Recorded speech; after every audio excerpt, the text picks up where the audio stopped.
I've been asked to give an account on what it is to be a British Asian in this country, which has been quite a difficult and emotional thing to do, as where do I even start?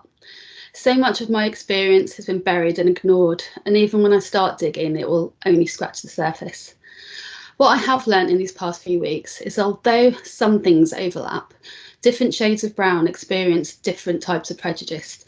So it's really, really important to recognise that.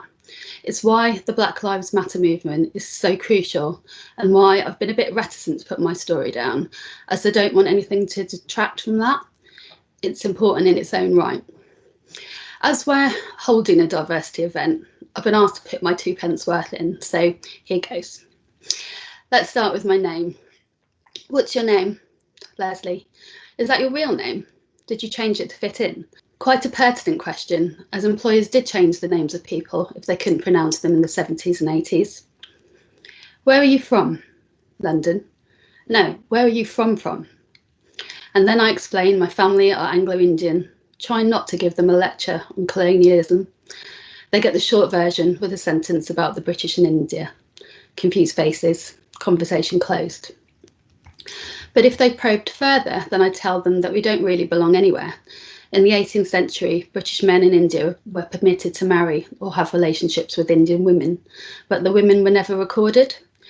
As a family, we can trace the English side back as far as we want, but for the Indian side, it simply says unknown Indian, and the trail ends there. Like she didn't exist, she didn't matter. So we don't belong in India because we're Catholics, but don't belong here because we're brown. But what nobody discusses is the colonial history, and that we are here because you were there. I always find it funny when people say, oh, but this is such an accepting country, because it's usually English people that say that. Don't get me wrong, I'm a Londoner, born and bred, and proud to be one, and I love this country. But the system here, whether you choose to believe it or not, was built by an institution to keep people in their boxes. If accepting means that it's not as overt as it was, then no, it's not as bad as it was 40 years ago.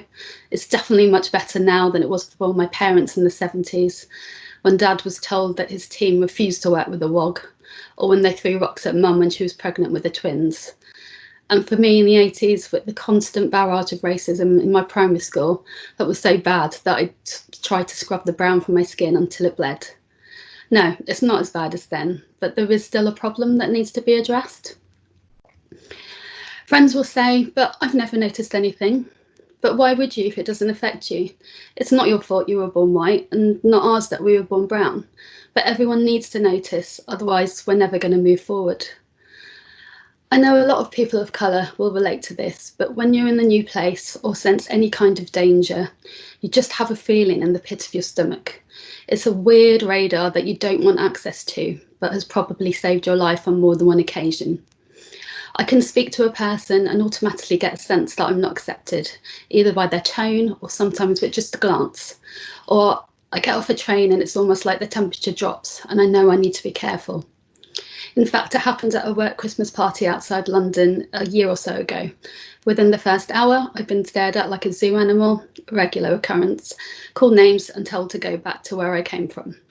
Oh, you mean London? Yes, I'd quite like to get back there too, actually. There are so many things we have to consider in life that others can just get on with freely. I have to do in-depth research on where I go on holiday. From past experience, I know which places in Europe will be the most troublesome, so I try to choose the most cosmopolitan places. Even then, though, there's no guarantee. I spent one holiday with a friend where they completely ignored me in restaurants and only took orders through him. You might ask, well, why don't you just get up and leave? Because the same or worse will happen in the next place, so you just learn to choose your battles.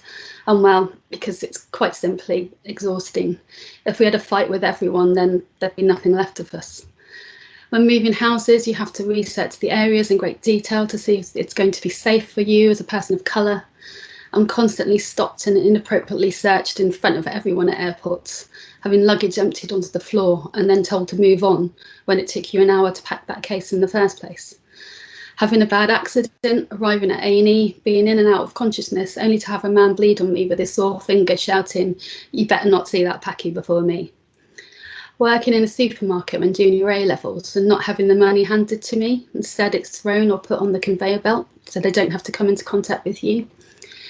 going into pubs outside London and being told, we don't want your kind in here, in 2019. Being told more than once that you have mysterious eyes, asking what that means, to be told, well, you're just exotic, aren't you? And knowing exactly what that means. And then there's the accepting racists, the ones that have loads of brown friends, so what are you going on about? The ones that change you to fit their mould for what's acceptable, whose parents invite you to dinner, but tell their children in front of you that they better not marry any of those people because they don't want any half-caste kids in their house. The parents that pick you and your friend up in a car, point out all the places of interest, then tell you they don't go over there because all the Pakis live over there, but you're okay because you don't sound or smell like them. And when you attempt to pull them up on it, they don't understand because they've accepted you, the rest of the others. The list goes on, and I could too, but as I said earlier, it's exhausting. What has been interesting to me is see how different generations deal with racism.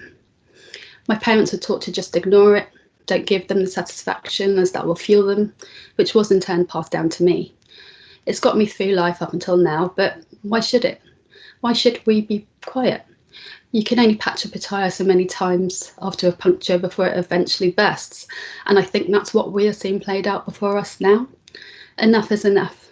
This generation is simply not going to put up with it. It feels different this time, even with all the right-wing opposition, like real change is coming. Like we're not going to let this get swept under the carpet for another 100 years. People are demanding change and will expect companies and brands to be accountable. For me, I'm grateful for all of these open conversations, for all of the petitions that are going out to teach imperialism in schools, for the discourse around statues and the role models we are presenting to the world. It's been a long time coming. So let's keep educating each other. If we see someone's being treated badly, then say something. Because if everyone does, then we'll get to where we need to be quicker. I've read a lot in the past few weeks about people saying it's not my job to educate you. And no, it's not, but we can help people on that road. So if you have a brown friend and you have questions, just ask them. They'll probably be more than happy to answer you because this is most likely the first time that anyone has ever asked. Thank you. That was the personal experiences of Leslie Simons, Data Manager at Mediatel. You are listening to The Future of Diversity. Please continue to stand shoulder to shoulder with us as we have more insight, debate and opinion coming up.